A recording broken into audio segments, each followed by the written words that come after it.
Berita utama kembali bersama saya Cindy Permadi. Saudara, pemilihan presiden 2024 bisa dibilang sebagai pilpres yang kekinian. Cara-cara kampanye konvensional memang masih digunakan untuk menyampaikan gagasan. Buktinya spanduk dan baliho bertebaran di mana-mana. Namun, para calon presiden dan calon wakil presiden harus pula bertarung di panggung pilpres dengan penuh kreativitas. Pasalnya, pemilih muda lah yang harus mereka rebut hatinya, atau lebih tepatnya, suaranya.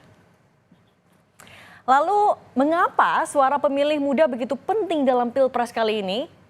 Nah, menurut data KPU, sebanyak 51,93% dari pemilih di daftar pemilih tetap berusia 17 hingga 40 tahun.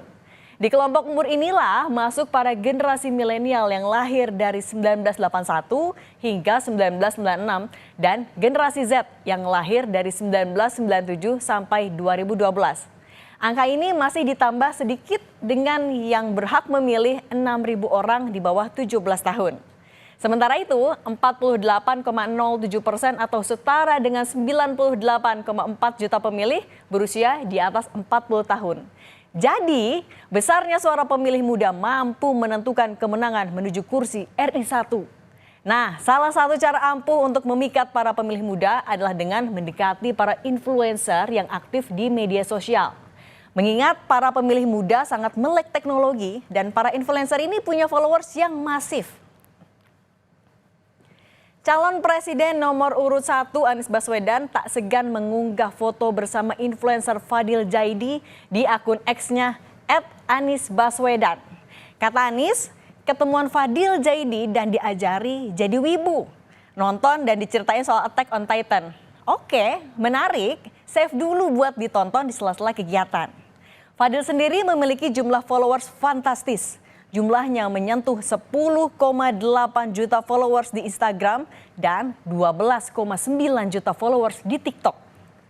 Ada pula Dr. Tirta yang punya jutaan followers di akun IG-nya. Nah, untuk Dr. Tirta memang dirinya sudah menyatakan dukungan kepada salah satu paslon, yaitu paslon 1 Anies Muhaimin. Anies pun dapat dibilang cukup rajin menyapa pendukungnya lewat live di media sosial.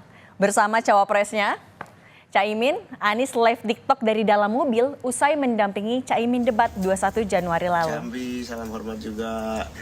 Pahang. Wih, mantap. Bagus. Dengan cara ini, Paslon Amin dapat menyampaikan gagasan perubahan ke berbagai daerah hingga ke luar negeri. Muntas. Salam dari Aceh. Akun @anisbubble pun ikut ramai menghiasi lini sosial media.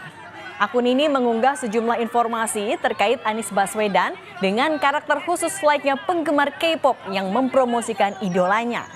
Anies Bubble juga merilis situs web khusus dengan nama Have a Nice Day, di mana info seputar Anies didesain secara menarik. Pihak Anies mengklaim Anies Bubble tumbuh secara organik dan bukan hasil buatan tim kampanye Amin. Anies sendiri memiliki panggilan Park Anies dari penggemarnya yang juga penggemar K-pop. Bahkan beredar pula like stick khusus ala idola K-pop.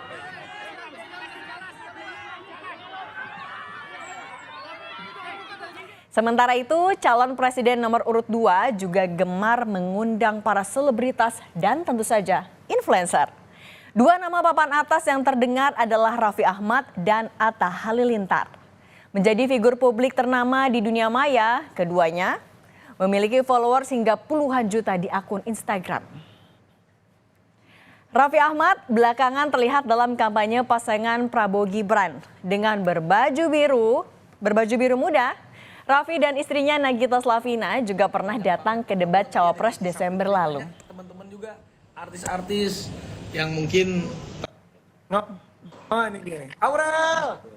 Halo Pak. Raffi pun membuat konten live Instagram bareng Prabowo saat berada di Lampung 2 pekan lalu. Aurel, lagi sama Pak Prabowo nih, lagi di mana?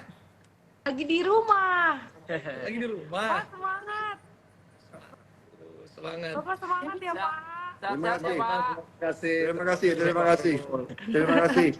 Aurel dia sayang banget sama Bapak dari dulu kan. Bandar Lampung, abis di Bandar Lampung kita nanti mau menuju lagi ke Pangkal Pinang. Prabowo kerap identik dengan capres gemoy. Kubu Prabowo Gibran mengungkapkan istilah gemoy muncul dengan sendirinya di masyarakat. Namun tampaknya gemoy ini coba diadopsi dan dipopulerkan ke kalangan anak muda dengan tampilan menggemaskan ala AI. Tak hanya melalui teknologi, strategi gemoy ini dapat dilihat dari gerakan joget para pendukung capres Prabowo yang gemar berjoget pula.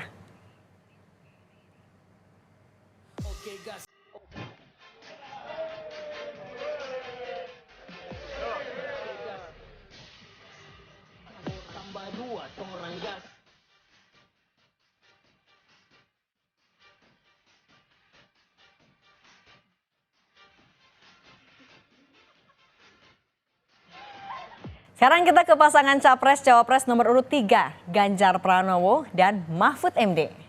Tim Ganjar Mahfud menyadari nih pentingnya peran influencer dalam Pilpres kali ini. Mereka pun mendekati influencer tarik halilintar untuk meraih dukungan dari pemilih muda. Ganjar pun pernah mengunggah momen kebersamaan dengan influencer Fujian. Baik Tarik maupun Fuji memiliki jutaan pengikut di akun media sosialnya. Dan seperti ini unggahan Ganjar Pranowo bersama Fujian. Kalau internet itu 4G, kalau bapak itu 4Me.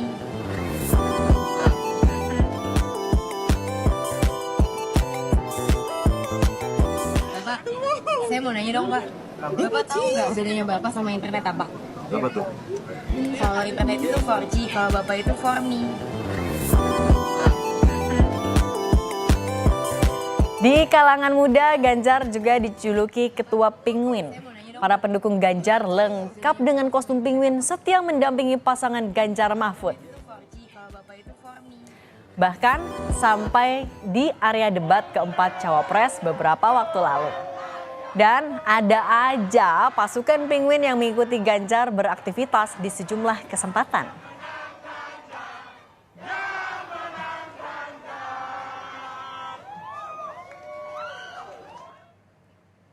Bukan hanya PDKT dengan pemengaruh di media sosial, para capres dan cawapres juga merapat ke beberapa musisi untuk mencari simpati masa penggemarnya. Calon Presiden nomor urut 1, Anies Baswedan bertemu dengan Raja Dangdut Rhoma Irama di studio Soneta Records di kawasan Cilodong, Kota Depok, Sabtu lalu. Kehadiran Anies di Soneta Records untuk menghadiri acara podcast dengan Rhoma Irama. Rhoma berharap Presiden terpilih ke depan mampu memakmurkan bangsa. Harapan kita, harapan bangsa tentunya memilih presiden yang betul-betul punya kapasitas yang bisa sesuai dengan harapan undang-undang kita, konstitusi kita, yaitu memakmurkan bangsa. Kenapa? Pak Haji dukung Pak Anies nggak? Kan Pak Anies sekarang di sini. Berarti dukung. Kenapa? Berarti dukung. Ada rencana bikin lagu untuk Amin gitu? Wow, dari dulu udah ada. Sementara itu dari paslon Capres-Cawapres nomor urut 2, Cawapres Gibran Rakabuming Raka pernah menyempatkan diri datang ke acara Just the Two of Us yang digelar di Kemang Village, Jakarta pekan lalu. Acara tersebut dipandu langsung oleh penyanyi Tompi dan dihadiri oleh sejumlah selebritas dan musisi.